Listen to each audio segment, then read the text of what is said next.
Simulan natin dito mga idol. Coach Tim Con, Gilas Pilipinas, sinigurado ang dalawang legit na shooting guard na magpapalakas sa ating national team. At FIBA inanunsyo ng exact date kung kailan gaganapin ang FIBA Asia Cup ngayong Agosto.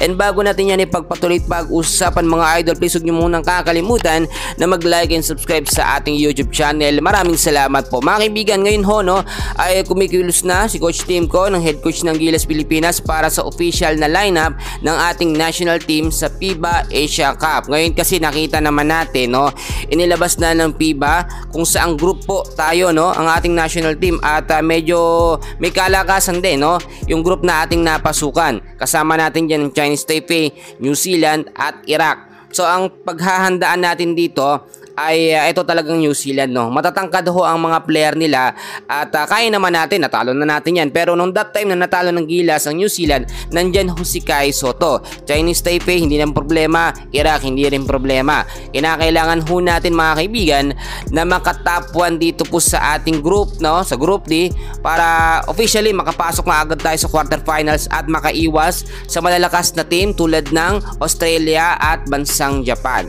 Ngayon po mga kaibigan, si Coach Tim Con, alam nyo mga kaibigan, nung mga nakaraan medyo magulo yung inilabas na lineup nga po para sa ating national team na Gilas Pilipinas. Nakita nyo naman kahit sa tune-up game, sa naging laban ng Gilas, talo tayo, hindi ganoon kalakasan. Kasi nga nakita natin medyo kulang, Unang-una mga kaibigan, alam naman ni Coach Tim Con na wala si Kai Sotto, na injury siya, hindi siya makakapaglaro. So given naman na kinakailangan magdagdag ng additional na big man.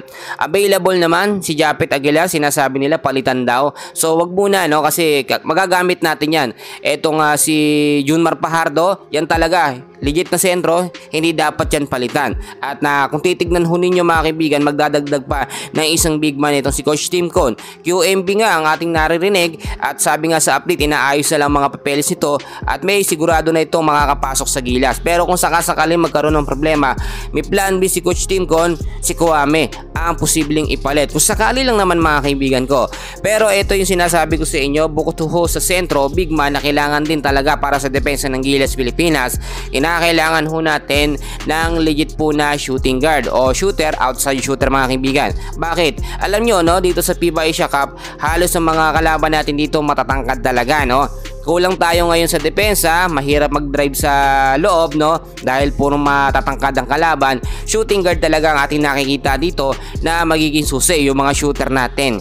Ngayon po mga kaibigan, may sinigurado na si Coach Tim Con, Gilas Pilipinas, na dalawang legit na shooting guard na makakapasok sa lineup. Unang-una, tinalakay na natin Jordan Heading mga kaibigan. Maganda ang accuracy, performance nito, may consistent po sa tira sa labas. At pangalawa, mga kaibigan, wag na kayong malungkot, Renza Bando makakasama yan sa official na lineup ng Gilas Pilipinas para sa FIBA Asia Cup. Nakita nyo naman yung performance na kayang magawa ni Renza Bando, sa FIBA World Cup. Nakita nyo ang tatangkad ng kalaban natin, yung China. Nakita nyo kung paano niya sinabayan, harap-harapan niya pang dinakdakan. Ibig sabihin lamang yung performance nito nga pong si Renza Bando, hindi lang basta-basta pang shooting guard, Kaya niya rin maglaro bilang isang sentro. Sabihin na natin, hindi naman siya matangkad, pero kung makadakdak siya, kala nyo sentro talaga, Yan ang sinasabi natin na dapat hindi mawala sa lineup ng Gilas Pilipinas. Eto si Renz Abando. Hindi tayo nagdedepende sa hype na meron si Renz, bagko sa performance at ability